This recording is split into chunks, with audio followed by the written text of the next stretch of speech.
Hello everyone, once again welcome back on my YouTube channel. Student, आज के lecture में हम लोग डिस्कस करेंगे principles of world trade organisations. World trade organisations का टॉपिक हमने लास्ट लेक्चर स्टार्ट किया था, जिसमें हमने वर्ल्ड ट्रेड ऑर्गेनाइजेशन की हिस्ट्री, ऑब्जेक्टिव, एग्रीमेंट्स के बारे में डिस्कशन किया था। So today we are going to start principles of world trade organisations. So come to present session, let's cover what are the main principles of world trade organisation. कौन कौन से ऐसे main principles हैं? On that principles world trade organisation provide their better practices to the member countries. ठीक है, तो जितनी भी इसकी मेंबर कंट्रीज हैं उनको किस तरीके से ये ट्रेडिंग में, इंटरनेशनल बिजनेस में फैसिलिटेट करता है। ठीक है, किस तरीके से ये प्रिंसिपल्स फॉलो होते हैं उन मेंबर कंट्रीज पे जो कि इसके मेंबर्स बने हुए हैं। So let's cover. Before starting principles, एक बार मैं दोबारा से इसकी हिस्ट्री के बारे में डिस्कशन करता हूँ। तो एक बार आप रिकॉल कर लीजिए इन सारे पॉइंट्स को। International trade, world trade organisation stand for international trade organisation. WTO stand for international world trade organisation. और ये जो वर्ल्ड ट्रेड ऑर्गेनाइजेशन है ये काम करता है कंपैरेटिव एडवांटेज पे। ठीक है, जैसे कि countries should specialize in manufacturing those products in which they had comparative advantage। ठीक है, तो उस पर वर्ल्ड ट्रेड ऑर्गेनाइजेशन काम करता है। जैसे कि हर कंट्री के पास कोई ना कोई रिसोर्सेज एक्सेस क्वांटिटी में है, जहाँ कंट्री उन रिसोर्सेज पे को यूज़ करके कंपरेटिव कॉस्ट को का एडवांटेज गेन करते हुए इंटरनेशनल बिजनेस को प्रोसीड करता है। ठीक है, तो ऐसे हर कंट्री के पास कुछ ना कुछ रिसोर्सेज हैं और दूसरी कंट्रीज के पास उनकी स्केर्सिटी है। तो वहाँ पे एक कंपरेटिव एडवांटेज गेन हो जाता है कंट्री को, और कंट्री बेटर तरीके से गुड्स को एक्सपोर्ट कर सकती है। ठीक है, वर्ल्ड ट्रेड ऑर्गेनाइजेशन ये जो journal agreement of tariff and trade है, इसी का ही कन्वर्जन है वर्ल्ड, जिसको 1947 में फॉर्म किया गया था। ठीक है, लेकिन उसके बाद 1995 में इसके ऑपरेशंस को as a world trade organisation में चेंज कर दिया गया। The world trade organisation which begin its operation in 1995 is a successor of a general agreement of tariff and trade. ठीक है, and the general agreement of tariff and trade was a forum where the number countries meet from time to time to discuss the solve world trade problems. ठीक है, तो जो main जो principal की अगर मैं बात करूं तो वर्ल्ड ट्रेड प्रॉब्लम्स पे यहाँ पे हम डिस्कशन करते हैं। जिसकी भी एक मेंबर, जितनी भी इसकी मेंबर कंट्रीज हैं, उन मेंबर कंट्रीज के लिए जो वर्ल्ड प्रॉब्लम्स है, वर्ल्ड ट्रेडिंग की प्रॉब्लम्स हैं, उन पे ज़्यादा ध्यान दिया जाता है। उसके हिसाब से policy formulation, strategy formulation, implementation का काम किया जाता है, और mainly focus on under developing countries. जो कंट्रीज फुली डेवलप नहीं है, जो भी अभी अंडर डेवलप हैं, उनको स्पेशल प्रिविलेज दिए जाते हैं ताकि बेटर ट्रेडिंग प्रैक्टिसेस फॉलो कर सकें। Reduction of tariff and non tariff barriers, ताकि इजीली बिजनेस हो सके और गुड्स को मूव किया जा सके from one country to another country. ठीक है, तो ये कुछ मेन पॉइंट्स थे। 127 इसकी मेंबर कंट्रीज 1996 में थी। ठीक है, मेन जो इसके फंक्शन है वो है कि भाई जो हार्मफुल ट्रेड प्रैक्टिसेस हैं उनको रोका जा सके, हार्मफुल गुड्स को रोका जा सके from transformation from one country to another country. ठीक है, कुछ इंटरनेशनल इंस्टीट्यूट्स, उनके कॉपरेशन से मेंबर कंट्रीज को बिजनेस करने में हेल्प दी जा सके, और ग्लोबल पॉलिसी मेकिंग की तरह काम किया जाता है ताकि उस पॉलिसी को हर कंट्री में इम्प्लीमेंट किया जा सके। ठीक है, और वो पॉलिसी हर कंट्री के फेवर में है। ऐसा नहीं है कि भाई पॉलिसी किसी एक कंट्री के फेवर में है और दूसरी कंट्री के फेवर में नहीं है। तो जितनी भी मेंबर कंट्रीज हैं उनके फेवर में पॉलिसी को फॉर्मुलेट करना, इम्प्लीमेंट करना। ठीक है, ओवरसीइंग नेशनल ट्रेड पॉलिसीज को प्रॉपर वॉच करना कि भी किस तरीके से ये फैसिलिटेट करती है दूसरी कंट्रीज़ को बिजनेस के लिए, और दोनों कंट्रीज़ को ही फ़ायदा हो रहा है, उनकी इकोनॉमी और ज़्यादा ग्रूम अप हो रही है। ठीक है, और एक और मेन फंक्शन है वर्ल्ड ट्रेड ऑर्गेनाइजेशन का, जो कि है administer the understanding on rules and procedures governing the settlement of disputes. ठीक है, अगर दो कंट्रीज़ में आपस में कोई डिस्प्यूट्स हो गए हैं तो उन डिस्प्यूट्स को किस तरीके से सॉर्ट आउट करना है ताकि उनके पॉलिटिकल रिलेशंस सफ़र ना हो, ठीक है, और पॉलिटिकल रिलेशंस की वजह से उनका बिजनेस सफ़र ना हो, ठीक है। Now come to the main topic, that is principles, important principles on which these agreements are based, ठीक है। तो फर्स्ट वन है नॉन डिस्क्रिमिनेशन, विच प्रैक्टिस मीन, फर्स्ट है most favoured nation treatment, MFN।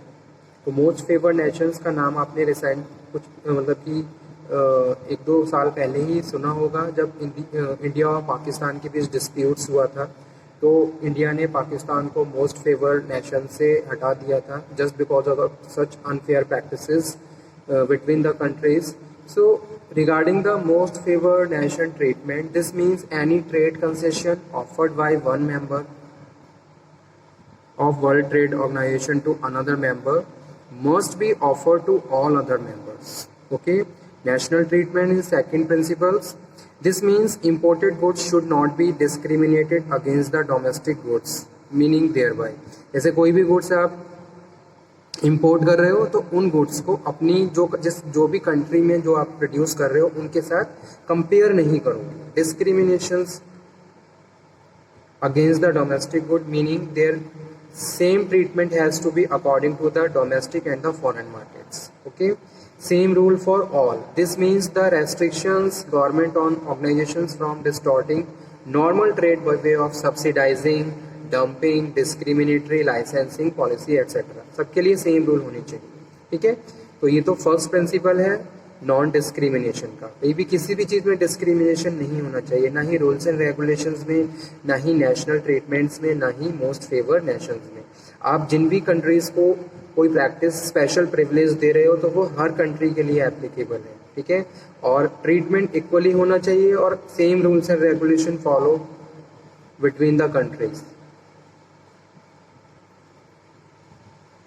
This call for rationalization of government policies to eliminate the distorting effect. World Trade Organization permit export to be reliable of all indirect taxes, excise duty, ठीक है। Second one principle है free trade system. Free trade system means that barriers which exist should come down, ठीक है। यानी कि freely countries आपस में trade कर सकें, जो बैरियर्स हैं उनको रिड्यूस कर दिया जाए या उनको हटा दिया जाए। तो सेकंड प्रिंसिपल यही है, फ्री ट्रेडिंग सिस्टम होना चाहिए कंट्रीज के बीच में, जो भी मेंबर कंट्रीज हैं उनका आपस में फ्री ट्रेडिंग सिस्टम होना चाहिए। जैसे कि पहले क्या होता था, जब हम किसी गुड्स को एक्सपोर्ट करते थे, number of the restrictions imposed by the government, और उसके लिए टाइम और कॉस्ट दोनों ही कंज्यूम करनी पड़ती थी, ठीक है, जिसका इफेक्ट हमारी कंट्री की इकोनॉमी पे भी पड़ता था। लेकिन आज के समय में क्या है, आज के समय में by the policy of the international organisations just like world trade organisations, reducing come down the barriers if there is a problem, और उन प्रॉब्लम को नेगोशिएशंस के थ्रू सॉर्ट आउट किया जाए, ठीक है, and the find the solution according to the favour of the both of the countries, दोनों country के फेवर के हिसाब से प्रॉब्लम को सॉर्ट आउट किया जाए, ठीक है। तो ये सेकंड प्रिंसिपल है फ्री ट्रेडिंग सिस्टम। उसके बाद थर्ड प्रिंसिपल जो है उसमें हम बात कर रहे हैं किसकी,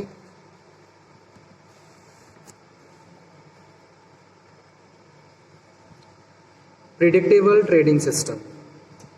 इसका मतलब है it means that the foreign companies, institutions and governments should be confident that trade barriers including tariff and non tariff and other measures would not be raised arbitrarily, ठीक है। तो एक तरीके से जैसे सपोज फ्यूचर में हम कोई भी बिजनेस को करने वाले हैं देन लेकिन कंट्रीज क्या है, इंश्योर है कि भाई आने वाले टाइम में भी कोई भी टैक्सेस में चेंजेस नहीं होगा, टैक्सेस इंक्रीज नहीं होंगे, टैरिफ जिसको हम in the language of international trade tariff और नॉन टैरिफ बैरियर्स बोलते हैं, उनमें चेंजेस, उनमें अपग्रेडेशन नहीं होंगे। So more and more tariff rates are bound against the subsequent in increase. तो this one is the third principle, predictable trading system, यानी कि एक ट्रेडिंग सिस्टम है जो कि प्रिडिक्टेबल है कि भी आने वाले टाइम में भी ऐसा ही होगा, ऐसा नहीं है कि कुछ सडन कुछ चेंजेस हो जाएंगे या फिर इसका इफेक्ट हमारे इंटरनेशनल बिजनेस पे पड़ेगा। तो ये थर्ड प्रिंसिपल है वर्ल्ड ट्रेड ऑर्गेनाइजेशन का। So moving on fourth one, that is more competitive trading system, ठीक है, यानी कि कंट्रीज में कंपटीशन प्रॉपर होना चाहिए, जब जितना ज़्यादा कंपटीशन होगा उतना ही ज़्यादा इंटरनेशनल बिजनेस को बढ़ावा दिया जाता है, उतना ही हमारा इंटरनेशनल बिजनेस और ज़्यादा बढ़ेगा। तो फोर्थ प्रिंसिपल ये हर कंट्रीज़ को फॉलो करना चाहिए, मोर competitive trading system by discouraging unfair practices in the use of export subsidies, dumping product below the cost of the production. ठीक है, तो एक तरीके से अगर आप किसी गुड्स को प्रोडक्ट को किसी भी गुड को एक्सपोर्ट कर रहे हो तो वहाँ पे आपको एक सब्सिडी या फिर एक कॉस्ट एडवांटेज मिल जाता है, जो आप जिसकी वजह से मार्केट में इंटरनेशनल मार्केट में और ज़्यादा कंपटीशन क्रिएट हो जाता है। तो ये भी एक मोस्ट इम्पॉर्टेंट प्रिंसिपल है वर्ल्ड ट्रेड ऑर्गेनाइजेशन का। नेक्स्ट है special consideration for the less developed countries. जो कंट्री लेस डेवलप है उनको स्पेशल कंट्रीब्यूशन दिया जाए ताकि उनकी इकोनॉमी और ज़्यादा ग्रो हो सके, वहाँ पे और ज़्यादा डेवलपमेंट हो सके, develop in the sense of the infrastructure strong हो सके, एजुकेशन और ज़्यादा मेडिकल केयर, हेल्थ केयर, ठीक है, transportation. So because world trade organisation has given more and more adjust greater flexibility and special privileges exist particularly for the least developed countries। ठीक है, तो ये सारे इंपॉर्टेंट प्रिंसिपल्स थे। नाउ नेक्स्ट वन है silent features of world trade organization. तो world trade organization के कौन कौन से साइलेंट फीचर्स होते हैं? एग्रीमेंट ऑन एग्रीकल्चर पहला फीचर है। It deal with the framework for the long term reform of the agriculture, ताकि लॉन्ग टर्म में हम एग्रीकल्चर को चेंज कर सकें, लैंड रिफॉर्मेशन कर सकें, एग्रीकल्चर रिफॉर्म्स कर सकें। ठीक है, यानी कि जो भी पॉलिसी बनी हुई है लॉन्ग टाइम तक एप्लीकेबल होनी चाहिए। ऐसा नहीं है कुछ सर्टेन पीरियड्स पे के लिए इम्प्लीमेंटेशन हुआ उसके बाद उसको हटा दिया गया। ठीक है, सेकंड है agreement on trade, multi fibre agreement. This provide for phasing out the import quota on textile and clothing under the multi-fiber agreement which has come to end on January 1st 2005। ठीक है, तो agreement on trades जैसे कि textile industries है, तो certain agreements also follow by the member countries and according to that country have to done the business practices. Next one है agreement on market access. This member nations will cut tariff and industrial farm goods by average of 37%, whereas the USA and the European Union will cut a tariff between by the